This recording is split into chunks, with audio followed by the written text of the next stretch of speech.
The Wither has scared many players out of their feather-falling boots, but I am going to face him head-on today in this adventure on the Bedrock Guide and hopefully give you the courage to do the same. Look at this. Isn't this beautiful? I've been hard at work just adding more and more stuff to the iron farm build. It's not done. It's far from it. But I'll keep chipping away at what I am now going to call the Iron Garden. I think it's a pretty fitting name for this build, and I hope you do too. Before we get going on the adventure today, allow me to share with you the supplies you're gonna need if you go as well. First of which is fire resistance potions, because we gotta go in there first. Second of which is some health potions, along with a second shulker box of health potions.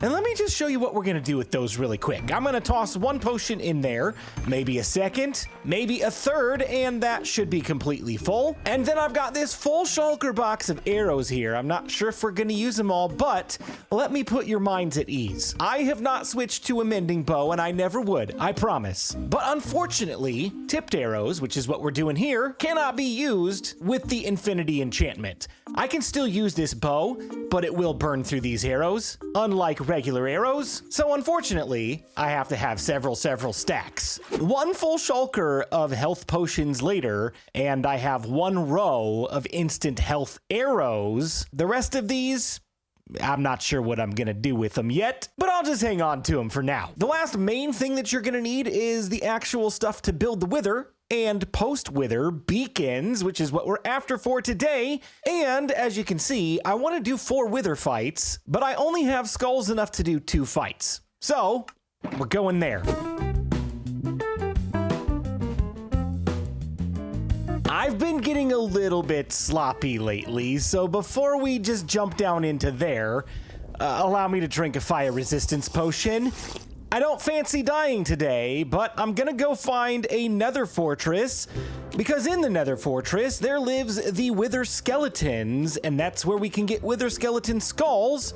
And there's our first friend that we're gonna say hello to with a looting 3 sword. This is the process that honestly takes forever, because wither skeleton skulls do not drop very often, but they will drop just a little bit more often if you've got looting on your sword, so don't forget that. It's very important. Yeah, 3 withers already, and no skulls. I think you guys will forgive me for this, but I've already got a double blaze spawner. I have no need of this right now. Don't leave me a comment about that. It happened. It's over. I wonder how many people just unsubscribed after I broke that spawner. Oh, look at all these guys hanging about. Let's go. Come on. Come on. Oh, just one? Just one of you?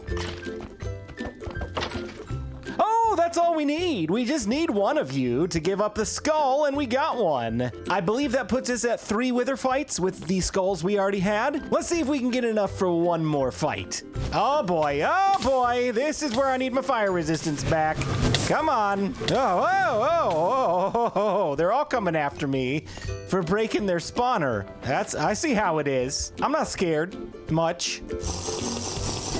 Not scared at all now. Hello, come with me, please. No, you too. Don't just stand there. Fine, I'll come back for you. Hey, there's number 2. I do believe I just need 2 more wither skeleton skulls and we're on our way. Oh, did you see that? He just like phased right through that blaze and just punched me in the face with the wither effect. That was rude. I mean, yes, I'm the one invading their house. I say I'm allowed to be here. Here we go. Some more potential candidates. Hey, we got another one. Let me go pick it up, please. And that's number 3. Let's try for one more. This is actually going so much quicker than I thought it would. Will any of you be lucky number 4? Nope, not you. It's gotta be that guy. Oh, what did I tell you? That's lucky number 4. Oh, yes. 4 wither skeleton skulls in less than 20 minutes. That's gotta be some sort of world record. I'm getting out of here. Uh-oh. Oh. Don't forget to put your elytra on if you're gonna dive off of a nether fortress. Whew, that could have gone way worse. Can I just say, being able to cancel your elytra mid-flight is the coolest feature on Bedrock Edition. There's no way anybody in Java Edition would ever land this as smoothly as I just did, because of the fact that I can disable my elytra mid-air. Please, Mojang, never take that away from us. Please. All right, 4 wither fights coming up. I failed to mention where to get soul sand, but a lot of you probably should already know. If you don't, you get soul sand from soul sand valleys. Inside the nether, of course. They're pretty easy to find, so just wander around for a little bit and you're gonna be sure to find one. Last thing that I failed to mention, because if you're like me and your brain forgets things all the time, you probably forgot to mention that you need some milk. Oh yeah, bring a bed too. You know, pretty much just bring everything.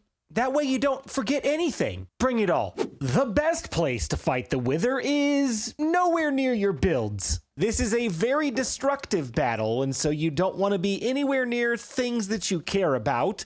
So I've chosen this big open flower field. A lot of times I'll choose a desert, but this is a very strategic location based on the fact that there's an ancient city underneath here that we're going to utilize directly after this fight is over. I'm just going to stock up on milk, arrows of healing, potions of healing, and the stuff to spawn in the Wither, and then find a good place to set up. The first thing that you want to do is place 4 soul sand in a T shape just like this. In order to spawn in the Wither, we need to take 3 wither skeleton skulls like this, and once we place the one in the middle here, it's gonna start, and it's very explosive. So, run away! Here we go. The reason that I've chosen to use a potion of healing arrows is because, oh boy, I got stuck on the donkey. Wow, horrible time to get on a donkey. Not cool, BluJay. Anyway, I'm using healing potion arrows because they do more damage to undead mobs, which the Wither is an undead mob. I currently have the withering effect, so I'm gonna drink some milk to get rid of that. The Wither fight is all about health management and making sure you don't get that withering effect for very long, because unlike poison, the withering effect will kill you if it runs your hearts down to 0. Another important thing to remember about the Wither fight is that it is fought in 2 phases. The first phase is when the Wither is at full health, all the way down to 50% health. And then once the Wither reaches 50% health, it behaves a little bit differently. To start with, the Wither will fly to a random location and then fire some Wither skeleton skulls at you. 3 of them will be black, 1 of them will be blue. The blue one flies a lot slower and can be deflected back at the Wither. And this is the best and only time that you should be using your healing arrows. You actually can't use arrows in the second half of the fight. Oh, this is bad. This is bad. This is bad. This is bad. This is bad. This is bad. This is bad. Okay, I gotta get some milk, but I gotta run away before I drink it because he continues to fire this at me. Oh, I gotta time this right. Okay. All right, get some health potions. No, withering effect again. Uh-oh. We might die here.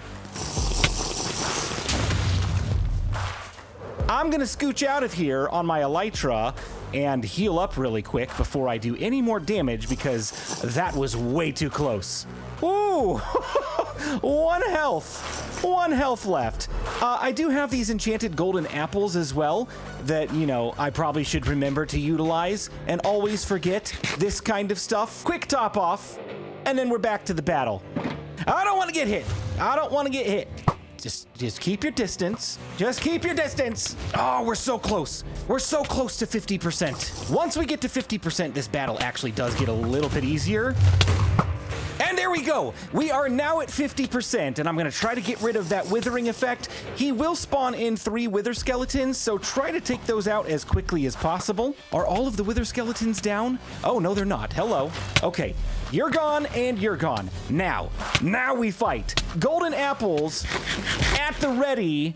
We're going in with a Smite 5 axe because the Wither can no longer be hit with arrows, but with Smite 5, this should go relatively quick, and with golden apples in hand, we should be able to outpace the Wither. Oh my goodness. That's the other thing you need to look out for, is he does a dash attack at you that is very dangerous, but again, the Wither fight is all about health management. Oh goodness. Okay, here's where I'm putting on this. Chest plate, much more important important than elytra at this point. Come here, bud. And a couple more hits with the Smite 5 axe, and there you go. The Wither's down. That's not so bad. Honestly, I think this is the first time I've fought the Wither on the first time in a world and not died. I'm pretty proud of myself. I got very close, but the Wither didn't take me down. Oh, yes. And here's the prize right there. This is the Nether Star. And the Nether Star can be used to craft a beacon. And I'm going to cover beacons briefly right after this next fight. And here's why I brought the night vision potions with me. If you saw my previous episode, we did a few ancient city raids and talked about the Warden and all the things that comes along with that. This was suggested to me by a community member about a year ago, and I cannot remember who suggested it, but they challenged me to fight the Warden against the Wither, and we're gonna do it for this video. Now, I brought a bunch of things with me just in case this goes sideways and I need to end up fighting the Wither, but based on how angry the Warden gets, I don't think we're gonna have that problem. In my most recent live stream, I did come through and raid all of this city, so there's nothing in here of value anymore. The Warden and the Wither can go at it and cause mass destruction, and it's gonna be totally fine. It's not gonna matter. So what I'm gonna do right now is try to find a centralized location that we can set this up. So I think this is actually a good spot right here. It's pretty central to the city, so it should just kind of destroy this general area. And what I'm gonna do is spawn the Wither in, and then I'm going to put myself in spectator mode because I don't want to have anything to do with this fight. So allow me to make the Shrieker mad a couple of times, and then we'll call out Wally Warden to fight Wilbur the Wither. Wow, that's just unnecessary amounts of tongue twister. All right, that's 3. You know what I should have done? I should have set this up on 3, because now I'm gonna have to rush. Okay, we're gonna rush. Are you ready? Here comes the Warden versus the Wither.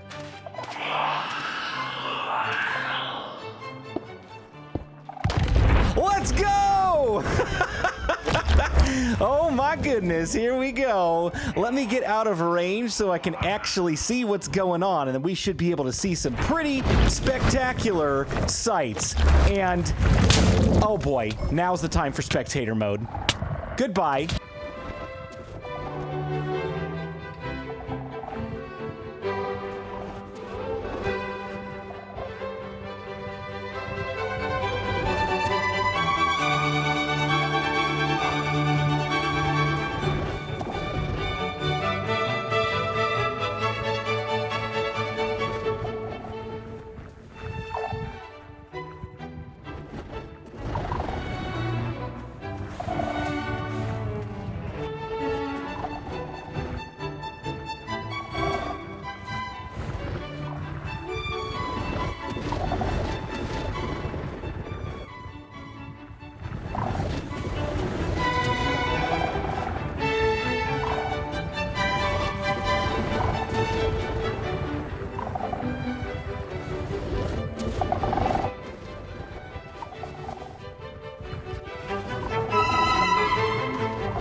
Absolutely brilliant. Wally and Wally 2, you guys did great. I never doubted you for a moment. I'm to the point now where I've sat here long enough that I don't think they're gonna despawn. I'm wondering if they're stuck in an infinite loop because they keep bumping into each other, and I wonder if that resets the timer that counts them down before they go back to sleep. The Nether Star is right there. It's been sitting there for a while. Hasn't despawned yet. It doesn't despawn. I've got this really cool add-on that was suggested to me by my good friend Puggy called FreeCam by RS Builds. I'll leave the link in the description below because this add-on is actually very powerful, very cool, and it's what I used at the very beginning of this video to get some of my cool shots. So I'm gonna turn spectator mode off, grab the star, grab my pickaxe, and I'm gonna book it out of here. Yes, I know you smell me. I know you smell me. You're fine. I'm just gonna dig 20 blocks this way and get out of here before they have a chance to fire a sonic boom at me. Oh, hey, diamonds. Also darkness effect. That's a little concerning. Oh, hi. Yes, I know you smell me, but you can't get back here because you're too tall. I'm gonna start digging straight up here and get back to the surface. Because I'm kind of done with the Wardens. I guess they forever live down in that little hole and not in their gigantic city. Either way, I'm gone. Well, it turns out I don't have everything that I need in order to craft the beacon, but the Minecraft world provides. I do have an abandoned nether portal right here by where I set up for the Wither fight. Hopefully, there's enough obsidian for 2 beacons. Oh yeah, we're in business. Look at that. I got enough to set up 3 beacons. The only other thing that I need is glass, which is gonna be super simple. Grab a little bit of cobblestone here, a little bit of cobblestone there, and craft the furnace, grab some coal, and open up my trusty sandbox. And you know what? We'll just go ahead and smelt some sand up. I can take 3 obsidian, 5 pieces of glass, and 1 nether star and craft a beacon, and I've got enough for a second. In order for a beacon to activate, it has to have a beacon base. A beacon base can be as small as 3 by 3, and it must be iron, gold, diamonds, emeralds, or netherite blocks. And you must place the beacon on the center of the base, and once you do, there's a beam that shoots up to the sky. If you can spare the ores, it's always a good idea to build the maximum beacon base, because you get the maximum range and more effects. The maximum size beacon base that you can build is 9 by 9, followed by the next smallest 7 by 7, then 5 by 5, and then 3 by 3 being the smallest. If you stack all of them on top of each other, you will get the maximum beacon base, as demonstrated in the beacon interface when you open it up. With the 3 by 3, the 5 by 5, and the 7 by 7, you only get the primary power, but if you build the 9 by 9 pyramid, you get a secondary power. The powers include speed, haste, resistance, jump boost, and strength. With your second power, you can either choose regeneration, or you can choose to double the primary power, so you get something like strength 2, jump boost 2, resistance 2, haste 2, and speed 2. All of these are great effects and usable in a variety of situations. I'm going to use this to fight the Wither a 3rd time, but if the Wither destroys the beacon base, I lose those effects, so I need to move this below ground pretty far. Not only have I moved this beacon way below ground, you might notice as well, I've got 2 beacons side by side, and you're saying, BluJay, I thought you could only have 1 beacon on a beacon base. Well, that's actually kind of true, but also kind of not true.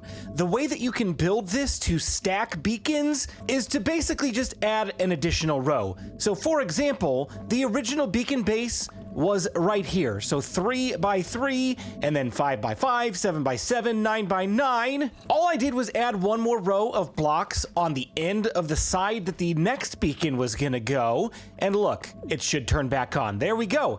So basically this is acting as if I have 2 9 by 9 beacon bases stacked together. And this saves so many resources if you're trying to stack beacons. So keep that in mind. For this Wither fight, I'm going to choose resistance and resistance 2 and activate it with 1 gold ingot. You can use any ingot that's listed here, but I happen to have gold with me. And then on the second beacon, I'm going to choose strength and regeneration. This should hopefully be everything I need to stay alive. And as long as I stay within the range of the beacons, we should be good to go. We can confirm that we're still within the range of the beacons because they go from basically bedrock to sky limit, and my strength, regeneration, and resistance continue to recharge. But if I were to fly outside of the horizontal range of the beacons, all of those effects are going to run out. So basically my goal is to not leave the center of this little hill. And honestly, that should be relatively easy to do. We can pretty much steer the Wither to go any direction we want as long as we stay put. The Wither's gonna come find us. So as you can see, this is pretty much easy mode at this point. With the regeneration and resistance, by the time he fires another skull at me to apply the withering effect, I've already regenerated my health. Now, When the Wither starts speeding up the attacks and applying more Wither more quickly, that might be a time that I keep an eye on the health, but we're already 50% done. And hello, Wither skeletons. Let's take them out really quick. And from here, again, easy mode. Everybody, hello. And there you go. You're never really gonna have to worry about the Wither fight again. I did promise 4 Wither fights today, so one more time.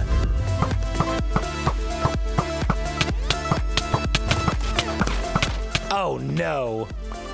No, you didn't. Did that Wither go all the way down there? Sure did. What are you doing down here, bro? Come here.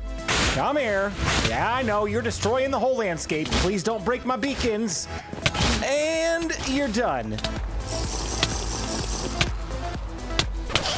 Oh no!